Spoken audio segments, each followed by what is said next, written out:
But first, the number of people killed in earthquakes in Turkey and Syria has risen to nearly 50,000. Nearly 8,000 aftershocks have been felt since the first large tremors 2 weeks ago. And in Syria, nearly 6,000 people have died and millions are homeless. Many in both countries are concerned there could be more quakes to come. Sami Zaidan is joining us now from Adana in Turkey. Sami, what are you seeing where you are?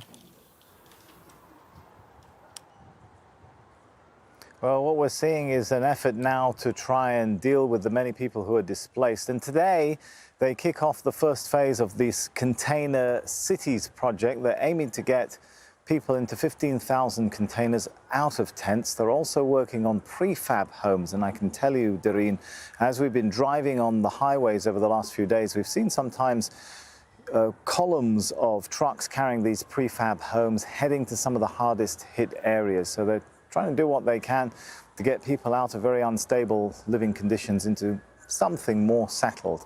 And help like that just can't come soon enough. If you listen to what the United Nations is saying, they're saying 1.5 million people have become homeless in southern Turkey because of the earthquakes. They say 500,000 new homes need to be rebuilt.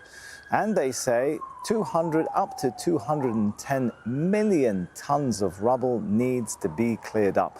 Well, just to give you a size of what we're talking about, that's enough to fill 30 square kilometers full of rubble. Well, talking about rubble, we've been covering the rubble. We've been covering people being pulled out alive from the rubble. I caught up with one family that has a heart-wrenching and heart-warming story, an incredible story. They filmed themselves under the rubble, assuming they were going to die. They wanted to send a message to the world, a message and a call for help for others outside of the rubble. Trapped under the rubble. A family is pinned down by collapsed concrete, struggling to breathe. If we die and this phone is found, there are 5 of us here in Kahramanmaraş under the rubble of this massive earthquake. They decide to film what they believe are their final moments. But this is not the incredible story of their survival. This is the incredible story of their selflessness. whoever finds this phone, please help me fulfill my promises to people. Please give Mustafa 2,500 liras and give Ahmed's children, the orphans, 5,000 liras. Please pay it to them on my behalf. The family had collected donations and were worried the money in their apartment wouldn't make it to the needy. This is what's left of what the Kurt family once called home. The powerful earthquake reduced an entire compound of towers to dust. Underneath, Fatma, Adil and their 3 children endured 10 hours of agony. Incredibly, they were rescued alive, all except the youngest son, Bilal. His mother filmed him playing with his brother before the quake in what would become his final moments. We heard the tremor in the early hours of the morning. The building shook. I ran to the children and my wife followed. I called out, "Bilal!" and he looked at me. But before I could pull him out, the building collapsed on us. Surviving an earthquake and then surviving being trapped under the rubble of your own home, that's an unimaginable ordeal. But then walking above that rubble, that can be painful too. We're looking for Bilal's things, his clothes or books. I had a son here. He talked, laughed and slept here. When you're walking on top of your past, each footstep forwards takes you backwards. It's very difficult to be here. It's bringing back bad memories. Each scoop raises hopes. Each item uncovered pulls at the heart. Suddenly, a mother is confronted with what she sought but didn't desire: her dead son's shirt. Some food and tea can fill the void of hunger, but not the emptiness of losing a son. So you're in the middle of an earthquake. Why were you thinking about charity for others? I mean, that's a beautiful thing, but most people would be worried about themselves. Because the money was for orphans. People trusted me with their money.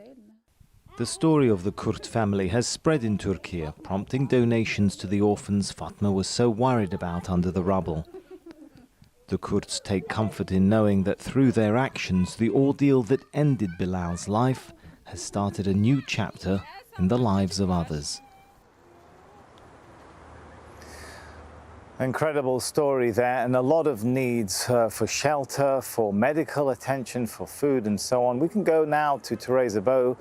She's live for us from Hassa in Hatay. That's one of the hardest hit areas too. And Teresa, you've been looking at medical needs there. What do they look like?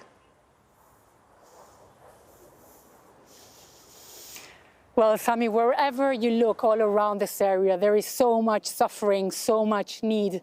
We're now here in Hassa. This is located in the Hatay province. This is just one of the 11 provinces affected by this earthquake. We're now in this tent city where several people, there's hundreds of them living here. Their homes have either been destroyed or others are very much afraid of going back to their homes that have been damaged because of the aftershocks that are still ongoing. Distributing aid and food and water and shelter is a priority for humanitarian organizations, but treating the injured, treating those who have fallen ill because of this earthquake is also a priority. Rubble, as you were mentioning earlier today, is a problem for many of the people we have spoken to, respiratory problems. So we're right here where Indonesia has also set up a field hospital. They're treating lots of people here. We're going to talk now to Dr. Corona Rintawan. He's been in several natural disasters all around the world, in Nepal, in Indonesia, so many other places. What can you tell us of what you've been seeing here right now? Yeah, I've been seeing a lot of victims because of the earthquake damage. But after the first week of the earthquake damage, so the problem has become changing from the injury to the infection. So now the infection cases is becoming more and more, and they're coming to our medical camp. One of the things we're seeing is rubble. Everywhere we go, destroyed homes, destroyed hospitals, destroyed schools. What impact does this rubble have on people's health around this area? Yeah, of course, because of the rubble, so the government trying to clean it up, and then the dust has become the next problem, because the dust is very smooth, and then they can be inhaled by the people. So there must be some causes for the respiratory problem. One of the things we're seeing are people living in tents. It's very, very cold at night. You know, are you seeing people treating people of, cold, common colds that could get more complicated with time? There's not enough healthcare. The healthcare, I think, is quite enough. But of course, the climate is, if you see that there's an extreme climate in here, -2 degrees Celsius at night and down, so it become worsening the problem that the people. Thank you very much. So as you were mentioning earlier, lots of rubble. Some people estimate that over 200 million tons of rubble will have to be removed from this part of the country, and what to do with it is also a big, big question. And when you walk around, as I said before, there is need. There's lots of people that are desperate to go back and find a place to live. Lots of people that have been left vulnerable because they have lost their homes, they have lost their belongings. They do not have a way of making a living. And humanitarian organizations right now are also extremely concerned about women and young girls. We've been talking to many of them, many pregnant women who do not know where they're going to end up delivering their babies. Amina Alassi is pregnant and without a home. She has been living in a tent in Şanlıurfa since the earthquake destroyed her house 2 weeks ago. A refugee from the war in Syria, she has been living in Turkey for 5 years. I'm looking for a place to rest, and hopefully hospitals will be in a good condition. We hope the situation will get better. I'm pregnant, and the situation is difficult for everyone. The UN says over 1.5 million houses have been destroyed, and many of the victims are now living in camps like this one. Healthcare is a major concern for humanitarian organizations, especially among women. Thousands of them are expected to give birth in the next months, and many hospitals around this area have been destroyed, and that's why it is a concern that they'll be able to do it in a safe way. The United Nations has deployed doctors and nurses in tent camps to check on how women are coping with the disaster. Jahide had her baby 2 weeks ago and is also living in a tent. We are scared and cannot go back to our home because it is all damaged. It's warm here and better for the baby.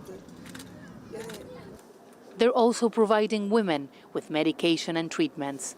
Some are at risk of miscarriage. The UN is estimating at least 25,000 births in the next month. Unfortunately, many of the health places were either destructed or they are not operating at the moment. But what we are doing within our capacity as UNFPA is supporting, working together with Ministry of Health to ensure that sexual and reproductive health services continue. We need urgently to provide mobile SRH clinics and other support services to ensure women and girls access to these services.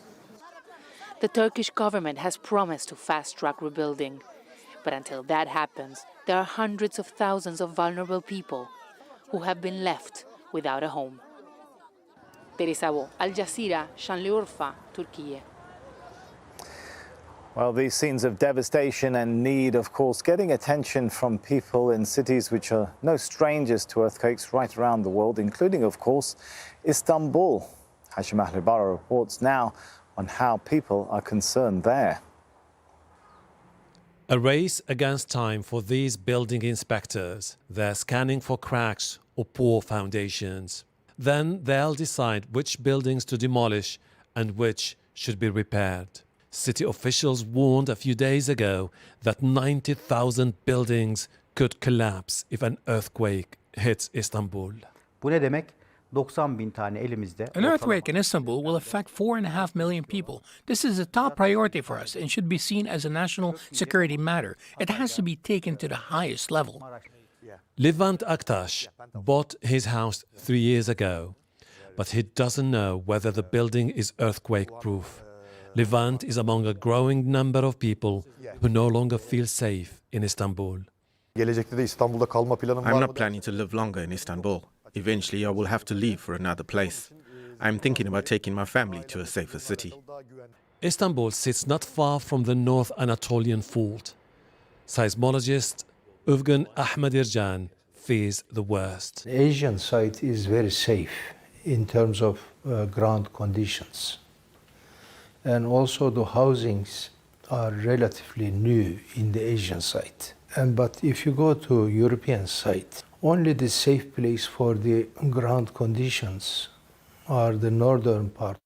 As people in the south struggle to cope with the aftermath of this month's powerful earthquakes, people living in Istanbul fear the next one. For many years, seismologists have been warning of an earthquake they predict could cause widespread destruction in Istanbul. This is an overcrowded city and a big tourist attraction, and many people are worried.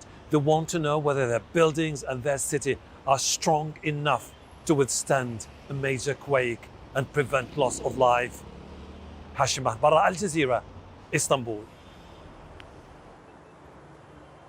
Well, it's not only the temperature and the weather now that's heating up. As the whole aftermath situation intensifies, people's sense of confidence, people's sense of security in some places is drying up as the riverbeds behind me.